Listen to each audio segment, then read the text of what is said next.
Taoïsme et Wicca. Le taoïsme est une religion plurimillénaire chinoise.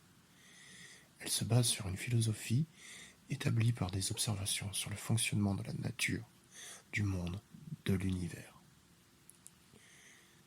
Le texte de référence du taoïsme est le Tao Te Ching, écrit par le philosophe chinois Lao Tzu au VIe siècle avant notre ère.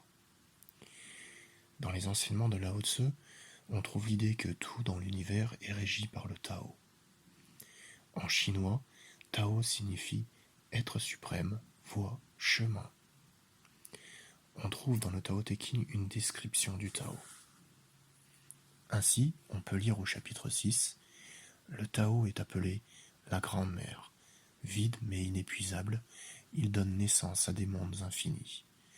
Il est toujours présent en toi.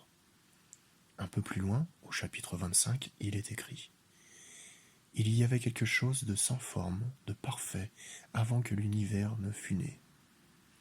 Immuable, infini, éternellement présent, c'est la mère de l'univers. À défaut d'un meilleur nom, je l'appelle le Tao. Ainsi, Lao Tzu a défini la déesse mère de l'univers comme l'être suprême, le Tao.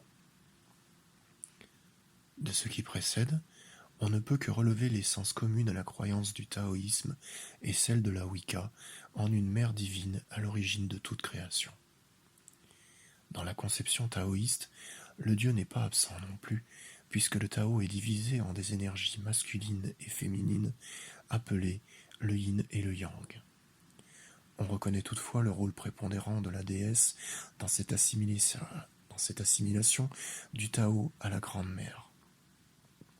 Ceci s'explique peut-être par le fait que, comme dans les premiers pas de l'humanité, les premiers pas de la vie d'un être humain se font surtout dans les bras de sa mère. C'est notre mère qui nous tient dans son ventre pendant le temps de la grossesse, et c'est elle qui nous donne le sein, nous tenant dans ses bras les premiers temps de notre existence. On trouve donc des enseignements précieux sur la nature de la déesse dans le Tao Te Ching. Par exemple, au chapitre 81, on voit que la déesse, le Tao, nourrit en ne forçant pas.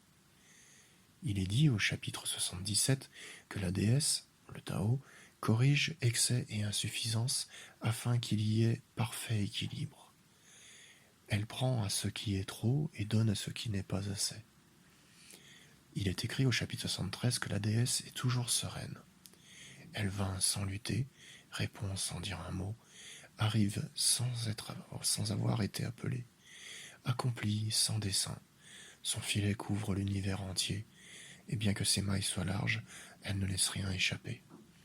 Mais l'idée la plus réconfortante au sujet de la déesse, c'est celle du chapitre 62, où il est écrit qu'en étant avec la déesse, lorsque l'on cherche, on trouve, et lorsque l'on fait une erreur, on est pardonné. C'est pourquoi la déesse est aimée de tous. Lao Tzu vivait en harmonie avec le Tao, c'est-à-dire avec la déesse, mais sans aucun doute avec le Dieu aussi. C'est pourquoi la philosophie du Tao Te Ching est un trésor précieux pour les Wiccans du monde entier et pour toute l'humanité. Le Tao Te Ching est bien le livre de sagesse qui nous vient de nos créateurs, le bien le plus précieux qu'il nous ait laissé. Béni soit Lao Tzu, au passage, et que la déesse et le Dieu vous bénissent également. Au revoir.